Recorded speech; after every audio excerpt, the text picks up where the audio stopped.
Baik, Assalamualaikum warahmatullahi wabarakatuh. Perkenalkan, nama saya Sameh Formaina dengan ujung NIM 299. Di sini saya akan mempresentasikan tugas UTS dari Bapak Agra Dwi Saputra MPD. Baik, di sini saya akan menjelaskan dari kelompok 1. Yang kelompok 1 itu dengan judul pengenalan simbol, sila, dan nilai-nilai Pancasila di lingkungan terdekat, yaitu keluarga. Garuda Pancasila itu bukan hanya sekedar gambar, tetapi juga bagian yang ada di perisainya itu memiliki arti yang sangat penting untuk mengajarkan kita berbuat baik. Yang pertama itu ada bintang, itu melambangkan kita harus percaya kepada Tuhan. Yang kedua itu ada rantai, itu harus saling menyayangi sesama manusia. Yang ketiga itu ada pohon beringin, itu artinya harus hidup secara rukun dan bersatu. Yang keempat itu ada kepala banteng, itu dimana artinya menyelesaikan masalah dengan berdiskusi. Yang terakhir itu ada padi dan kapas, itu menjelaskan atau berlambang bersikap adil supaya semua orang itu hidup sejahtera. Nilai-nilai Pancasila ini pertama kali dipelajari dari keluarga. Seperti orang tua itu memberikan contoh seperti rajin beribadah, saling membantu, tidak bertengkar, menyelesaikan masalah dengan bicara baik-baik, dan bersikap adil kepada semua anggota keluarga.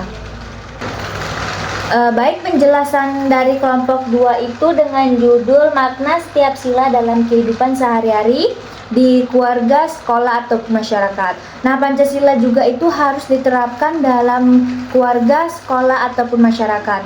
Di dalam keluarga itu nilai Pancasila terlihat melalui kebiasaan saling menghormati, gotong royong, keadilan dalam berbagi tugas. Kalau di sekolah itu Pancasila diamalkan melalui disiplin, menghargai teman dan guru, menghormati perbedaan, serta musyawarah dalam kegiatan kelas. Dan di masyarakat nilai Pancasila itu tercermin dari kehidupan rukun, menjaga persatuan, taat aturan, ikut musyawarah desa, dan berbuat adil kepada sesama. Nah, di Indonesia ini sekarang banyak banget tantangan seperti pergaulan gadget, budaya luar, sikap orang yang makin cuek. Nah, karena itu keluarga, masyarakat, dan sekolah itu harus bekerja sama untuk mengajarkan Pancasila sejak kecil agar anak-anak itu tumbuh menjadi pribadi yang baik, sopan, dan cinta kepada Indonesia. Baik, selanjutnya itu ada kelompok 3 yang berjudul Pancasila sebagai kesatuan utuh, dasar negara, pandangan hidup, dan ideologi, yang mempelajari sejarah kelahiran Pancasila serta karakter dan sikap para perumusnya. Jadi Pancasila itu seperti fondasi dan arah hidup untuk bangsa Indonesia. Nah, kelimanya itu tidak bisa dipisah-pisahkan karena mereka itu saling melengkapi seperti bagian-bagian tubuh yang membuat kita bisa hidup dan bergerak.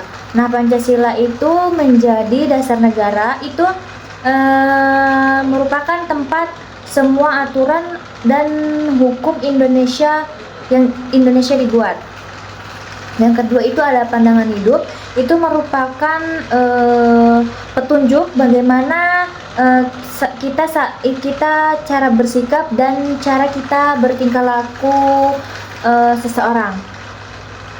Yang ketiga itu ada ideologi, yaitu merupakan cita-cita dan nilai yang ingin kita wujudkan di bangsa Indonesia. Dan yang terakhir itu ada kesatuan utuh, yang dimana itu merupakan setiap silanya itu saling berhubungan.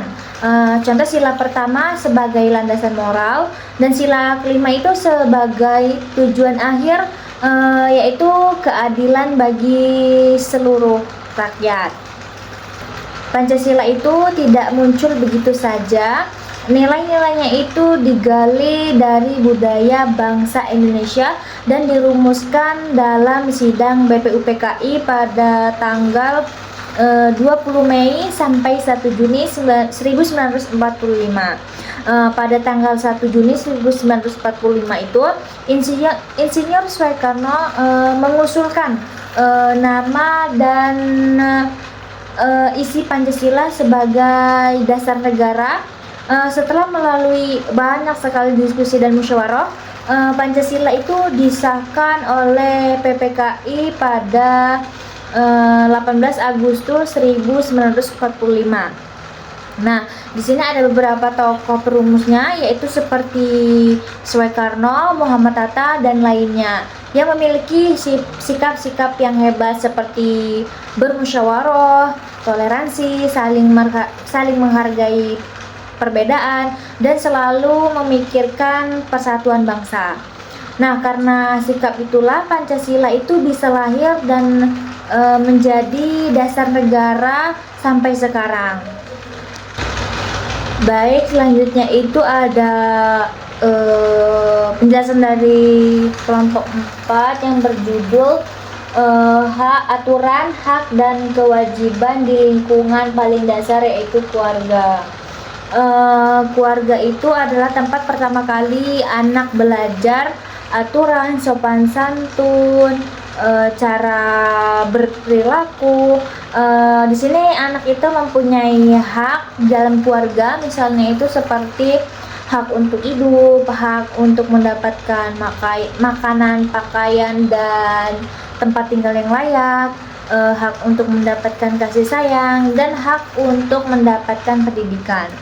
Nah, anak ini juga memiliki kewajiban, misalnya itu menghormati orang tua, membantu pekerjaan rumah tangga, belajar dengan rajin, dan menjaga kebersihan rumah.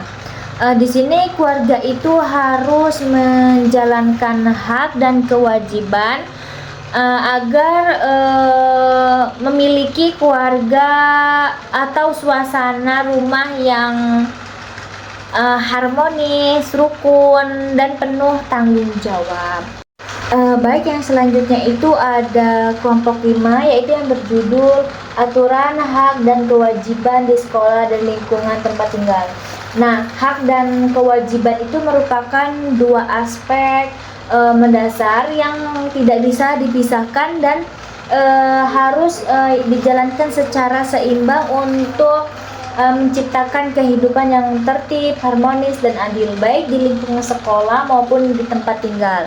Nah, di sekolah siswa itu juga memiliki hak, yaitu belajar dengan baik, diperlakukan secara adil, dan mendapatkan bimbingan dari guru. Kewajibannya itu seperti memenuhi tata tertib sekolah, menghormati guru, dan menjaga kebersihan di kelas.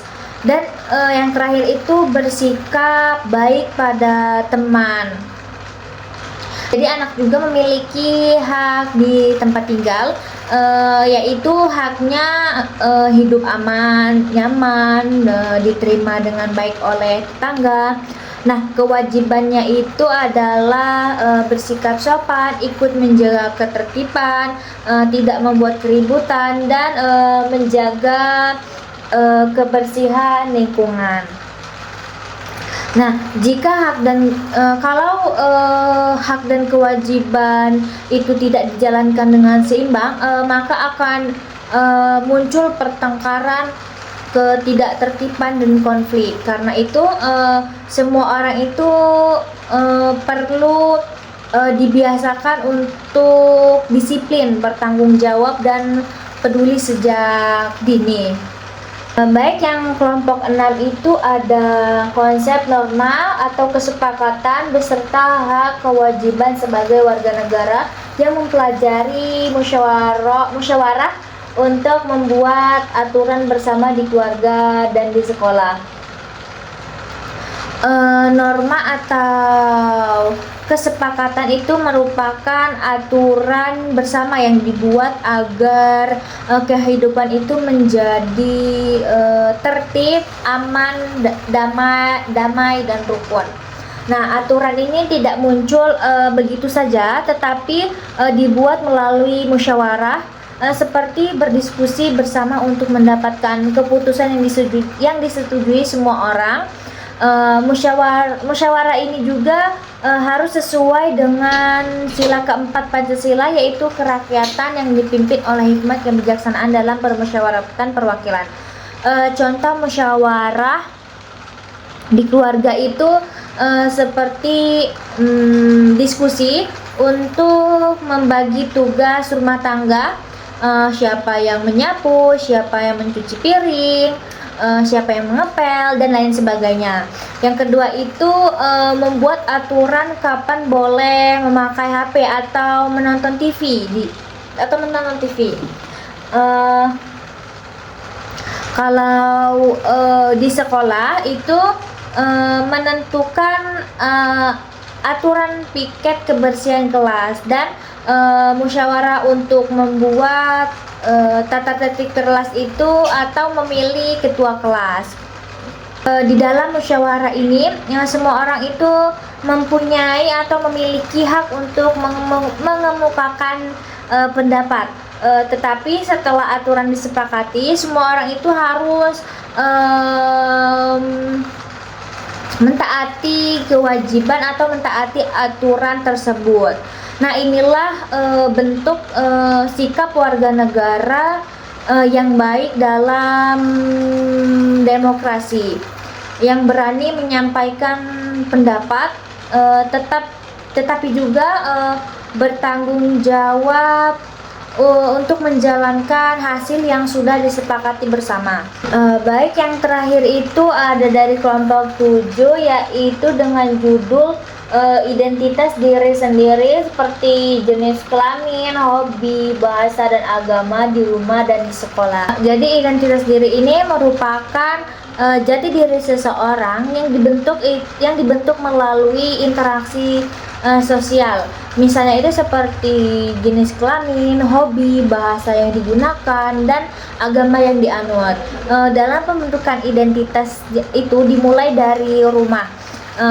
Jadi orang tua itu harus menjelaskan jenis kelamin mereka, mengajarkan bahasa yang digunakan dalam keluarga, dan mendukung hobi anak seperti menggambar.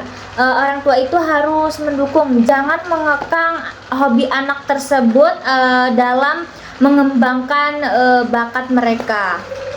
Yang terakhir itu orang tua itu harus mengajarkan nilai-nilai agama. Baik saat anak masuk di sekolah, terutama di madrasah ibtidaiyah atau MI, identitasnya itu berkembang lebih luas. Di sekolah anak itu bisa belajar berinteraksi dengan teman yang berbeda latar belakang, memakai bahasa untuk memperkuat identitasnya nasional, mengembangkan hobi mereka melalui kegiatan ekstrakurikuler seperti pramuka, seni, ataupun olahraga ataupun membaca, dan menghargai keberagaman agama dan budaya. Dengan dukungan dari keluarga, sekolah, anak itu bisa memiliki identitas diri yang kuat, percaya diri, dan siap tumbuh menjadi pribadi yang lebih baik ke depannya. Baik, itu dia penjelasan dari saya. Mohon maaf bila ada kesalahan. Saya akhiri. Wassalamualaikum warahmatullahi wabarakatuh.